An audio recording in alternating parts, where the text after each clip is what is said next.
بسم اللہ الرحمن الرحیم۔ السلام علیکم ورحمۃ اللہ وبرکاتہ۔ حضرت سیدنا شیخ ابو مدین رحمۃ اللہ علیہ ایک بلند مرتبے کے مالک اور ابدال میں سے ہیں۔ آپ کم وقت میں طویل مسافت طے کر لیتے۔ آپ صاحب کرامات اور تصرفات بزرگ ہیں۔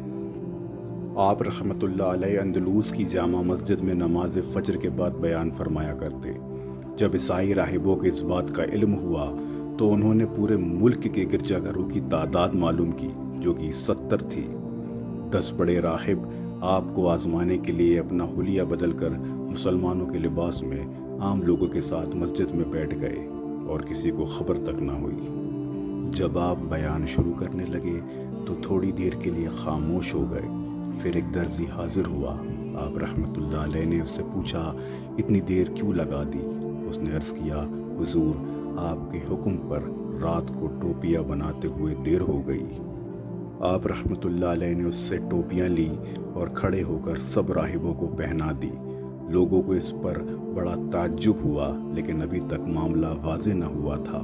پھر آپ نے بیان شروع کیا جس میں فرمایا، اے فقراء، جب اللہ تعالیٰ کی طرف سے توفیق کی ہوائیں سعادت مند دلوں پر چلتی ہیں تو وہ ہر روشنی کو بجھا دیتی ہیں۔ پھر آپ نے گہری سانس لی جس سے مسجد کی تقریباً 30 قندیلیں بجھ گئیں۔ آپ سر جھکا کر خاموش ہو گئے۔ آپ کے جلال کی وجہ سے کسی کی ہمت نہ ہوئی کہ کوئی حرکت کر سکے۔ پھر آپ رحمۃ اللہ علیہ نے اپنا سر اٹھایا اور فرمایا، اللہ تعالیٰ کے سوا کوئی معبود نہیں۔ اے فقراء، جب عنایت کے انوار مردہ دلوں پر روشن ہوتے ہیں تو وہ راحت و سکون سے زندگی بسر کرتے ہیں اور ہر ظلمت ان کے لیے روشن ہو جاتی ہے۔ پھر آپ رحمۃ اللہ علیہ نے دوبارہ سانس لی تو تمام قندیلوں کی روشنی لوٹ آئی اور وہ اتنی تیزی سے چلنے لگی کہ قریب تھا ایک دوسرے پر گر پڑے۔ آپ نے آیات سجدہ کی تفسیر بیان کرتے ہوئے سجدہ کیا۔ لوگوں نے بھی سجدہ کیا تو راہب بھی رسوائی کے خوف سے لوگوں کے ساتھ سجدے میں گر گئے۔ سجدے میں آپ رحمۃ اللہ علیہ نے دعا کی، اے اللہ، تو اپنی مخلوق کی تدبیر اور اپنے بندوں کی مصلحت بہتر جانتا ہے۔ یہ راہب مسلمانوں کے لباس میں مسلمانوں کے ساتھ تیری بارگاہ میں سجدہ کیے ہوئے ہیں۔ میں نے ان کے ظاہر کو بدل دیا ہے، ان کے باطن کو بدلنے پر تیرے سوا کوئی قادر نہیں۔ میں نے انہیں تیرے دسترخوان کرم پر بٹھا دیا ہے، تو انہیں کفر کی تاریکی سے نکال کر نور ایمان میں داخل فرما دے۔